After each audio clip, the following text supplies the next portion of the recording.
So, unang topic natin is, nag-apply na ako guys ng aking citizenship kagabi.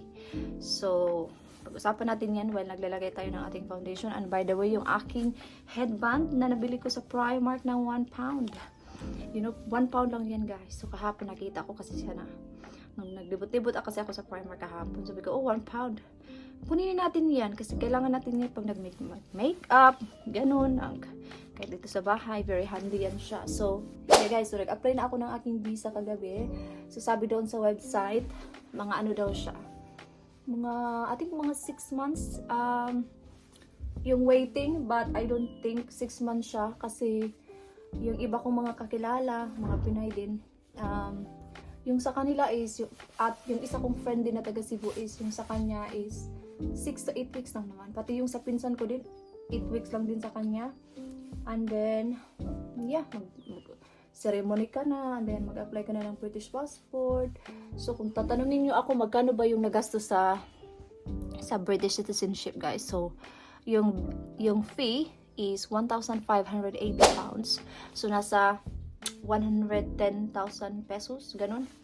Yeah, I'm not bragging or anything about this video. Gusto ko lang i-share sa inyo just in case may mga viewers akong manonood nito na video na to, at least just to have an idea as well. So yeah, so ganun yung presyo guys. And then, after mong mapasa yung application is, magbubook ka ng iyong biometric, which is yung akin is dito lang din sa an hour away. So doon ako magba-biometric sa February 8. So binook ko na din siya, February 8, 11:30 yung aking appointment. So Thursday siya.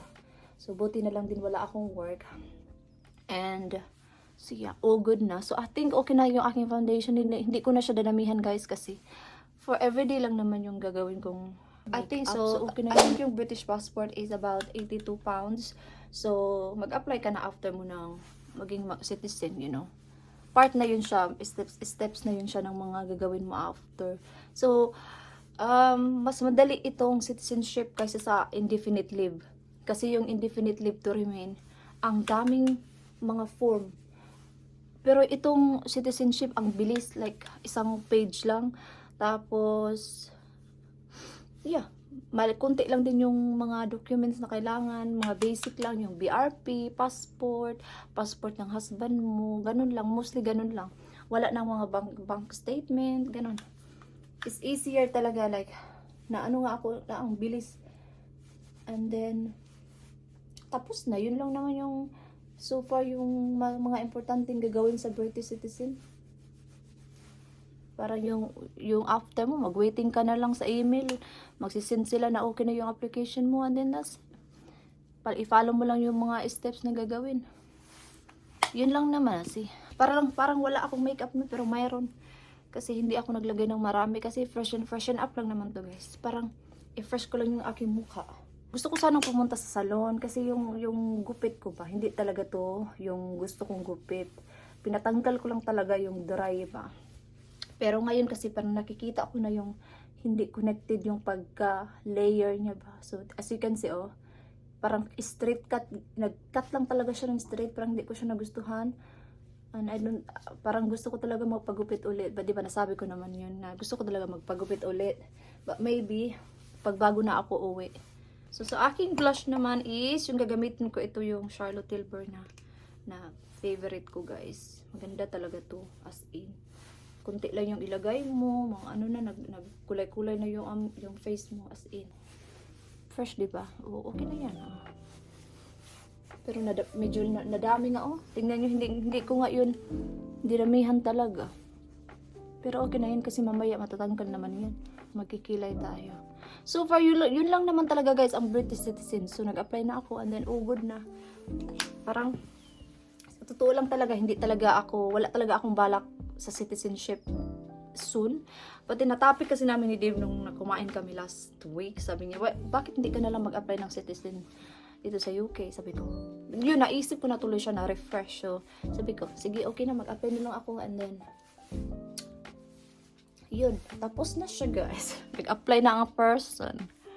Yun nga lang, it takes a lot of time din kasi guys, kasi di ba mahal din siya. Tapos, No, wala namang, hindi, okay naman sa'yo, okay naman kung hindi ka mag-apply talaga. It's up to you naman kung mag-apply ka ngayon or later. But, yung price kasi is every year, iba, like last year, yung friend ko kasi nagbayad siya ng 1,300 something. Tapos, imagine ngayon, 2024, 1,580 na. So, next year, mag-iiba na naman yan siya. Siguro, aabot na yan ng 1,600 pounds. So, hindi na lang sa pagiging citizen, but sa ano na lang, sa bayad. Kasi, pamahal siya ng pamahal talaga. So, yun. Kaya, nag-decide na lang talaga kami na mag-apply na lang ako ng citizenship. So, and just to let you know, 8 years na ako nakatira dito sa UK. So, nag-arrive ako dito sa UK ng December 2015. So, yeah, parang, kasi yung mga iba kong kakilala, nag-apply sila after 10 years, yung iba nga talaga after 20 years. Kaya, it's up to you naman talaga yung pagiging citizen. So, yung gagamitin kong lipstick, guys, is from MAC. Ito is yung taupe nila. Actually, nag-lipstick na ako kanina. Natanggal. So, yung gagamitin ko naman sa aking eyebrows is yung LA Girl na pomade. So, hindi na natin masyadong anuhin ba atong kilay. As long as meron tayong kilay. Kasi hindi naman tayo aalis talaga, no? Pang ano-ano lang naman to, guys. Yung dito lang tayo sa bahay ba? Pretty lang tayo ba? Kahit wala tayong lakad. Pero siguro aalis ako mamaya-maya ba? Mag-ano ako, guys, grocery shopping ako ng very konti. Tapos na ako magkilay, very fast. Hindi ko na nga siya binarush kasi dito lang naman ako sa bahay and then dyan lang naman sa town. So ngayon is maglalagay lang ako ng brown na eyeshadow. So guys, kung meron kayong tanong dyan sa comment section about sa aking visa, comment nyo lang. Char! Para talaga akong big YouTuber, no? But anyway, who knows? Baka may manonood ba? I'm happy to answer naman kasi pag may time, marami naman akong time pag wala akong work. So, lagyan ko lang, normally yung ginagamit ko lang talagang eyeshadow is brown, light brown at saka dark brown. As you can see, tingnan nyo, kasi yung mga brown talaga yung ginagamit ko. Parang hindi na ako tawag nito. Hindi na ako magmamaskara. I think okay na, walang maskara kasi magsalamin naman ako. Aking eyeliner, yung gagamitin kong lapis is itong from MAC. Tagal na to sa akin. So, lagyan ko lang dyan sa waterline. And then, by the way pala guys, sa visa, pag nag-apply ka ng visa, di ba magba-biometric ka. Yung biometric, yung fingerprints ka, yung magtitake sila ng picture sa'yo. So, normally talaga may bayad talaga yan. So, last time, nagbayad ako ng 65 pounds. And, ngayon, maraming free. So, yung babayaran mo lang, yung i-scan nila yung mga documents mo.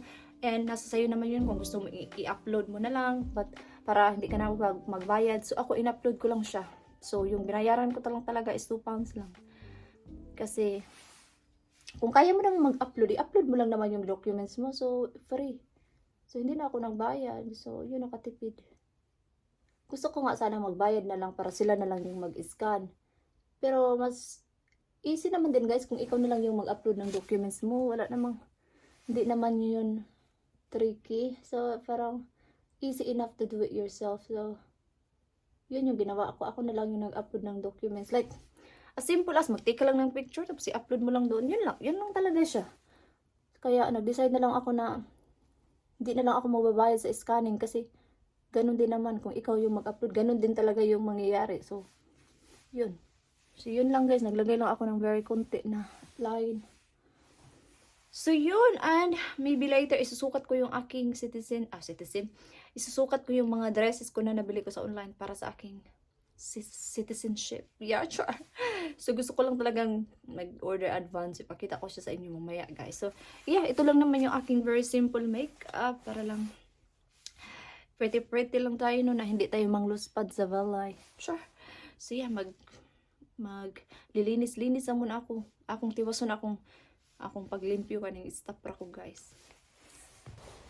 Na-busy talaga ako sa aking mga form. Nag-ano kasi ako, guys. Nag-upload ako. Para naman ako nitong yung nasa Naval ba? Ang lamig-lamig talaga, guys. As in. Parang hindi lang halata, no? Na malamig sa labas. Pero ang para yung air ba? Ang lamig talaga as in. Para yung kamay ko talaga nag-refreeze. Kaya na, yung kamay ko talaga pag winter nagsuswollen. And by the way, pakita ko pala sa inyo guys, pumunta kasi ako sa Eastbourne kahapon. And bumili pala ako nito. Yung para siyang belt bag slash, hindi din siya belt bag kasi yung belt bag di ba dito. And ito hindi siya belt bag, cross body bag siya pero parang style belt bag, ganun. So 18 pounds ko siya nabili.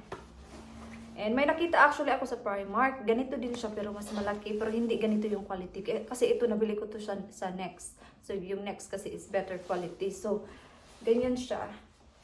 Pag gagamitin mo ganyan. Ganyan siya. Oh, di ba? Ganyan. Ay, ating ano. Ganyan muna natin yan sa likod. So ganyan siya oh. Maganda siya pag papunta ka ng airport. Gamitin mo siya sa airport kasi madali mo siya maganyan sa passport. Ganun.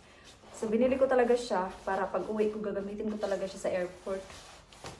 Ganito. Kasi pag bag pa kasi yung ginagamit ko, minsan masakit dito sa likod. Dito, especially dito. Okay, para pag kumapitlok, dani ay. Yun. So, nakita niyo ba yung frame ng aming door? Diba? Parang wood pa siya. Kasi nilagyan na ni Dib ng frame para sa aming pintuan. Na hopefully magawa na siya end of this month. So yeah, so tapos na akong mag-upload ng aking mga documents, pero may kulang pa ako, 2. Yung aking reference at saka yung, I think yan na lang, yung reference na lang. Kailangan kasi yung pirma.